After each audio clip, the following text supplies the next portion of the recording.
అరే బన్నీ బాబు ఏందిరా నువ్వేం చేస్తావు? ఇగోండి బుజ్జమ్మ పాలిస్తా అంటే బన్నీగాడు వచ్చి క్లీన్ చేస్తాడు చూడండి. ఎట్లుంది చూడండి వీళ్ళ పని. అరే దీన్ని క్లీన్ చేస్తానవారా నువ్వు? అబ్బా బుజ్జమ్మని క్లీన్ చేస్తాడు ఫ్రెండ్స్ మన బన్నీ బాబు. ఆహా ఆహో ఇదేదో బాగుందే మీ సీను. అరే మళ్ళీ గుర్రం అనుకుంటారు ఎమ్మటే, మళ్ళీ గుర్రం అనుకోవాల్సిన అవసరం ఏమొచ్చింది? ఇక చూడండి ఫ్రెండ్స్, ఈ సీన్ అయితే నేను ఇప్పటివరకు చూడలేదు.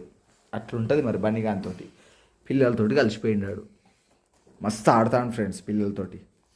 అరే బన్నీ బాబు అబ్బో గీమ చూడండి ఎక్కడ కూర్చొని తాగుతాను. అరే అరే కింద పడతావే దాన్ని. అసలు బుజ్జం అవపడుతుందా మీకేనన్నా? దాని తల తప్ప ఏమవపడట్లేదు. దాని తల, దాని కాలు, ఒక తోక, ఇవి తప్ప ఏమవపడట్లే. మొత్తం కమ్మేసిలు ఎక్కడికక్కడికి. వీడు మాత్రం విచిత్రంగా చూడండి ఎంత ముద్దుగా వచ్చిండో. ఏందిరా అబ్బో పంటానవా నువ్వు? సరే పడుకో బాబు పడుకో.